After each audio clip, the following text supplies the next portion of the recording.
One of the brain's biggest dilemmas at work is the struggle between thinking and feeling. Emotional intelligence helps us navigate that. When we interact at work, many of our actions and decisions result from under-the-surface reactions. Under-the-surface reactions are things that you do because of how someone makes you feel. Sometimes this is a good thing. For example, a colleague compliments you, "Nice dress," so you react with a big smile. Great.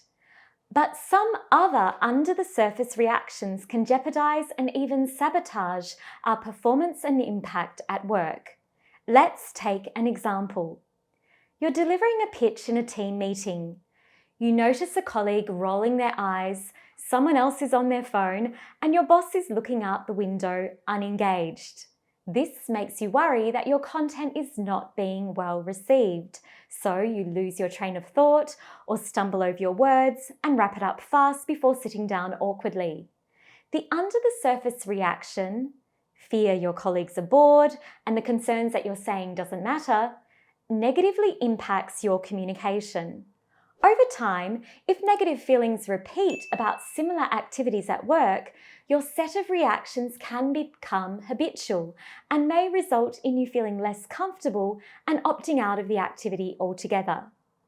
If you want to build your impact at work so that you can finally get ahead, score a promotion, or move into a management role, it's important to separate how you feel from how you think, so that when situations arise, you can act with strategy rather than react with risk. If under-the-surface reactions can damage your impression management, what's the alternative? Above-the-surface logic. Above-the-surface logic is a social intelligence skill.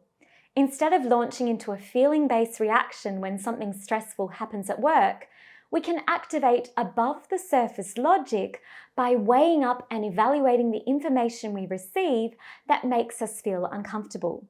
If you apply above-the-surface logic to statements in the workplace that intimidate, annoy, or irritate you, you can start to reduce your risk of self-sabotage.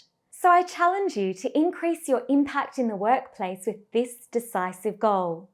Anytime a colleague makes you feel an emotion that's not comfortable, challenge yourself to evaluate and create logical distance between what you think and how you feel so that you can better protect your responses. If we instantly react, we can say things we'll regret later, assume the wrong thing, or even antagonize our colleague. Now, let's take this further.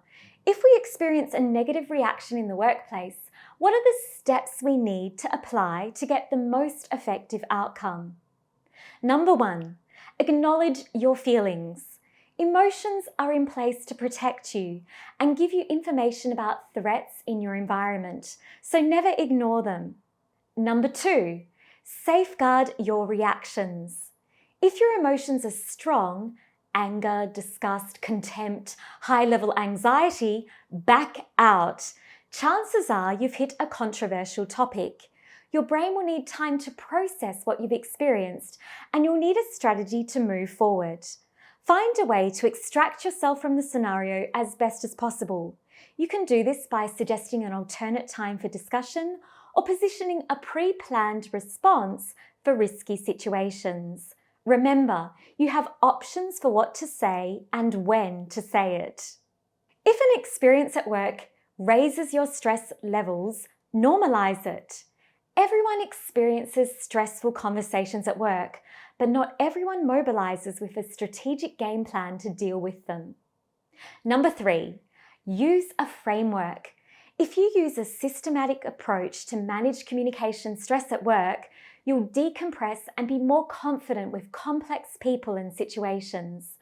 Deploy a framework that helps you consider how the other person's positioning, motives, and needs contrast with your own to determine what your best course of action is. My C-Suite communication program trains you in a science-backed system that helps you respond to high-pressure moments at work. You'll get plug-and-play tools to diffuse any stressful situation so that you're prepared with the best possible actions to take. The C-Suite is launching soon. It's a comprehensive suite of career-based communication tutorials, playbooks, and protocols that will amplify your impact at work and increase your leadership potential. So if you want to build your charisma, assertiveness, executive presence, sign up for the C-Suite waitlist now, and you can find the link below in the comments section.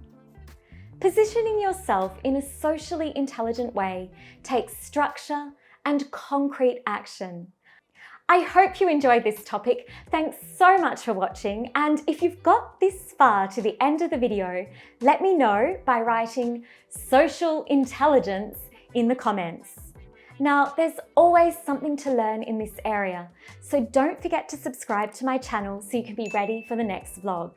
Take care, see you next time, and ciao for now.